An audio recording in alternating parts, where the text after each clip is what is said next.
जानता था कि अगर अनन्या को पता चला तो वो चिंकी के मिलने से पहले ही अपनी जान दे देगी। वहीं सवेरा होने के कारण वो सारी बुरी आत्माएं वहां से गायब हो गई थी। केवल वहां ट्रेन चलती हुई दिखाई दे रही थी।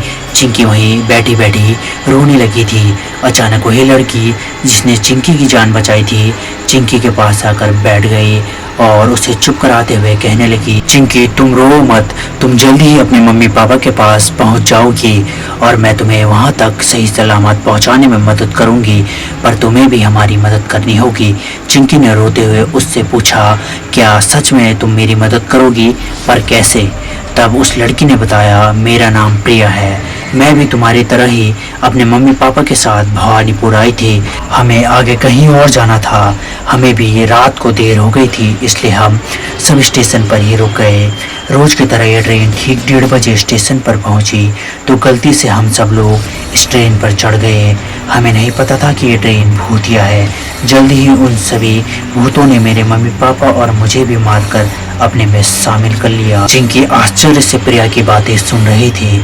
उसे समझ नहीं आ रहा था कि सच में ऐसा हुआ था। उसने फिर प्रिया से पूछा, पर मैं तुम्हारी मदद कैसे कर सकती हूँ? तब प्रिया ने बताना शुरू किया, बहुत सालों पहले भवानीपुर में डाकुओं का राज था। वहाँ से गुजरने वाली हर एक ट्रेन या किसी भी यात्री गाड़ी को डाकू लूट लेते थे। एक रात 1:30 बजे गलती से ट्रेन भवानीपुर स्टेशन पर रुक गई। इसे यात्रियों की बदकिस्मती मानो या फिर विधि का लेख। उस रात ट्रेन भवानीपुर स्टेशन पर रुक गई थी, जिसके कारण डाकुओं ने ट्रेन के अंदर घुसकर लूटपाट मचा दी। जो लोग सो रहे थे वो सोते ही रह गए थे, क्योंकि डाकुओं ने सबको जहर भरे धुएं से पहले ही मार दिया था। उसके बाद ही वो लोग ट्रेन में चढ़े थे।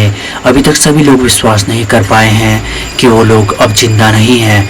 यहाँ तक कि ट्रेन का ड्राइवर भी अपने आप को जिंदा ही समझ रहा है, इसलिए वो लगातार ट्रेन को यहाँ से वहाँ ले जाता है। पर इस ट्रेन का स्टेशन केवल भवानीपुर ही है।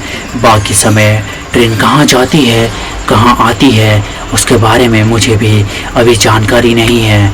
मैंने भगवान से कई बार प्रार्थना की, कोई तो आए जो हम सबको इस ट्रेन से मुक्ति दिला दे, पर शायद भगवान भी नहीं चाहते कि हमें मुक्ति मिले। ऐसे कहकर प्रिया वहीं चिंकी के पास बैठी रही।